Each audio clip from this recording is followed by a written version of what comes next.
നമസ്കാരം. രാജ്യത്തെ വ്യോമയാന രംഗത്തെ സ്തംഭിപ്പിച്ച ഇൻഡിഗോ പ്രതിസന്ധി രാജ്യത്തെ ആവശ്യ സേവന മേഖലകൾക്കൊരു പാഠമാണ്.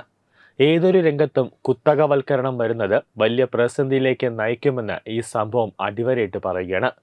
നിരവധി കമ്പനികൾ ഉണ്ടായിരുന്ന ഇന്ത്യൻ വ്യോമയാന രംഗത്ത് മത്സരം താങ്ങാനാകാതെ പലരും പാതി വഴിയിൽ വീണു.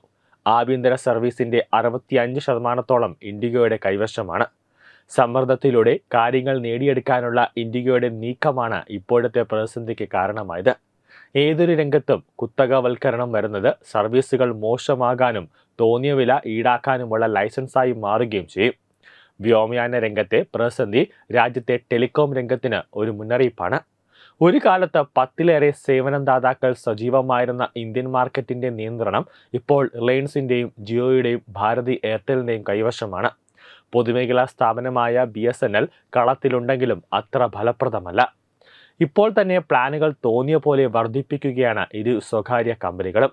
ഉപഭോക്താക്കൾക്ക് മറ്റൊരു ബദൽ ഇല്ലാത്തതിനാൽ വേറെ നിർവാഹമില്ല.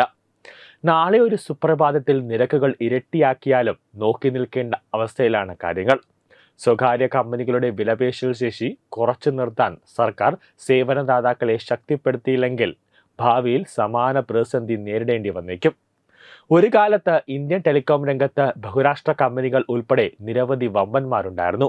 എന്നാൽ വർഷങ്ങൾ കടന്നുപോയപ്പോൾ ടെലികോം മേഖലയിൽ അടച്ചുപൂട്ടൽ വ്യാപകമായി. എയർസെൽ, അനിൽ അംബാനിയുടെ റിലയൻസ് കമ്മ്യൂണിക്കേഷന്റെ RCom, Tata Docomo, Telenor India, Loop mobile, Videocon telecom എന്നീ കമ്പനികളാണ് ചുരുങ്ങിയ കാലത്തിനിടയിൽ വന്നുപോയത്. സാമ്പത്തിക പ്രതിസന്ധിയാണ് ഈ കമ്പനികൾക്കെല്ലാം തിരിച്ചടിയായത്. കോയമ്പത്തൂർ ആസ്ഥാനമായി 1999 ആരംഭിച്ച എയർസെൽ 2018 പ്രവർത്തനം അവസാനിപ്പിച്ചു. തമിഴ്നാട്ടിൽ വിപണി വിഹിതത്തിന്റെ ഭൂരിഭാഗവും എയർസെല്ലിന്റെ കയ്യിലായിരുന്നു. കൂടാതെ ഒഡീസ, മധ്യപ്രദേശ്, പഞ്ചാബ് എന്നിവിടങ്ങളിലെല്ലാം കമ്പനി പ്രവർത്തനം വ്യാപിപ്പിച്ചു. എന്നാൽ ടെലികോം രംഗത്ത് മത്സരം കടുത്തതോടെ വരുമാനം ഇടിഞ്ഞു, ചെലവ് കൂടി. ഒരു ഘട്ടത്തിൽ 16,000 കോടി രൂപയോളം എത്തി കമ്പനിയുടെ കടം. അംബാനി സഹോദരന്മാരിൽ ടെലികോം രംഗത്തെ സാധ്യത ആദ്യം തിരിച്ചറിഞ്ഞത് അനിൽ അംബാനിയാണ്. ആർകോം എന്ന പേരിൽ ആരംഭിച്ച കമ്പനി തുടക്കത്തിൽ വലിയ ശ്രദ്ധ നേടിയെങ്കിലും ചെലവ് കൂടുതലും വരുമാനം കുറവുമെന്ന അവസ്ഥയിലേക്ക് വീണു. ഒടുവിൽ ആസ്തികൾ മുകേഷ് അംബാനിക്ക് വിറ്റ് ഫീൽഡ് വിട്ടു. ടാറ്റ ഗ്രൂപ്പിന്റെ പരാജയപ്പെട്ട വലിയ ബിസിനസ്സുകളിൽ ഒന്നാണ് ടെലികോം രംഗത്തേത്.